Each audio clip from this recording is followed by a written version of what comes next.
Please watch the video until the end to hear the full accounting of what happened in Sector Delta.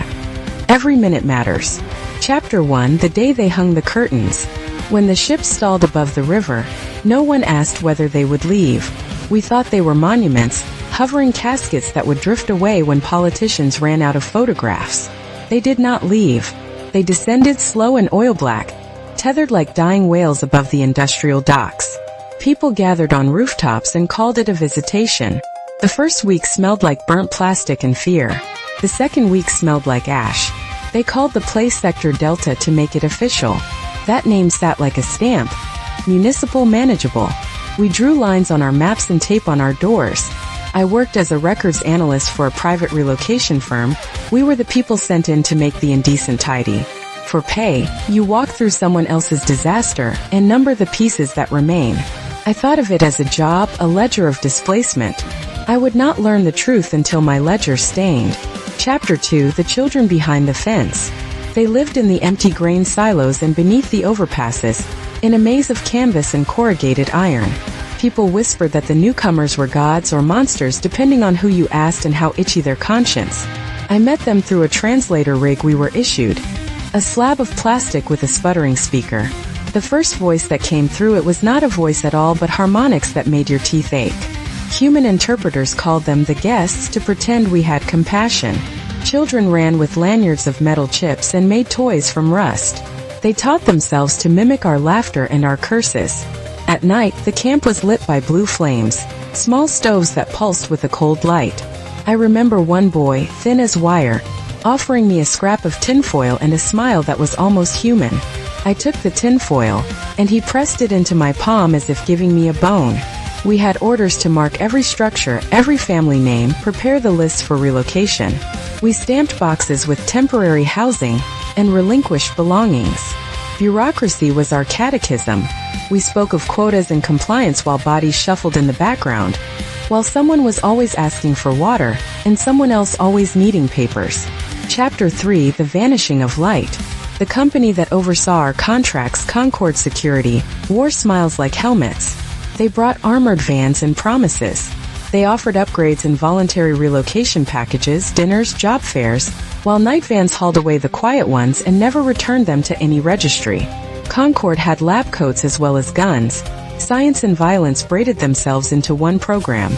They told us it was for safety. We told ourselves it was for order. I remember the first person to disappear. She had been living in a pickup with 3 others, and one night men in black came and counted heads against their manifest. The next morning the truck was parked where it always had been, but there was an empty space under the blanket where she used to sleep. A neighbor said she'd been taken for processing. You could see the way his hands curled.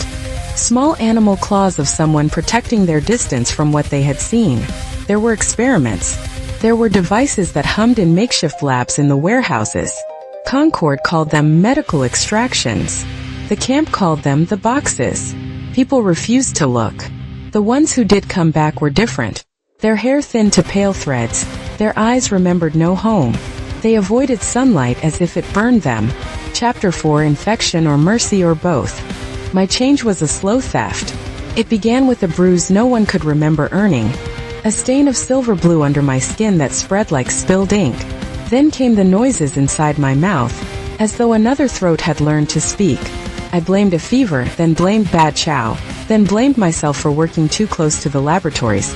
Concord's doctors wrote me up for contagious exposure, and kept me in a room where instruments clicked like teeth. They told me the guest's blood contained technology, or perhaps technology was a language and their blood its grammar. They promised remedies if I agreed to cooperate, to relinquish what I knew. Cooperation was an umbrella for silence. I found later that the difference between cure and experiment was whether consent came in pencil or blood. The changes were not dramatic at first. I felt taller at the edges, the world sliding an inch farther from my hands. My skin found patterns, lines that glowed faintly when I was alone. At night, something in the camp hummed a reply. I thought I was going mad. I later learned there was no later for many others. They became vessels and maps for a machine learning to read our language of suffering. Chapter 5: When the machines broke. Machines do not always obey. There was a night when the alarm sounded different. a low, keening pitch like a celestial animal trapped beneath the city. Concorde's van stalled in the mud. Lights went out and the fabric of their order frayed. The guests took advantage of this cleaving. They whispered instructions in harmonics and the machines answered, not with language but with motions. Ramps moved, doors opened, and the old promises of flight sputtered back to life. We tried to leave. Concorde tightened its nets. People fought in the alleys, lit fires to keep warm and to waste the oxygen of the air. I carried a boy on my shoulders who smelled of sea metal and lemon. His name was Yarrow. He kept asking me where his mother had gone. I had no answer. I had a ledger. When the largest ship came down to touch the ground, it did not lift. It had been disabled, and above its belly the sky was a smear of smoke. People screamed prayers to gods who had left them first. Concorde's men set up a ring of fire and called it containment. They called me to sign off on the lists as if my signature could stave off howling. Chapter 6: The Cost of Keeping a Story. This is the part of the confession no official would print. When the power failed, and Concorde's men walked out with their heads lowered like men leaving church after a funeral, some of us went into the warehouses. There we found chambers with walls that pulsed. They had not been built for us. They had been built by the guests, or for them, or as something between. In one chamber we found a machine that hummed the cadence of memory. When you stood too close you felt pictures. Faces, ships, a planet that smelled of salt. I kissed that machine because I wanted to know how to call a mother by the sound of her name.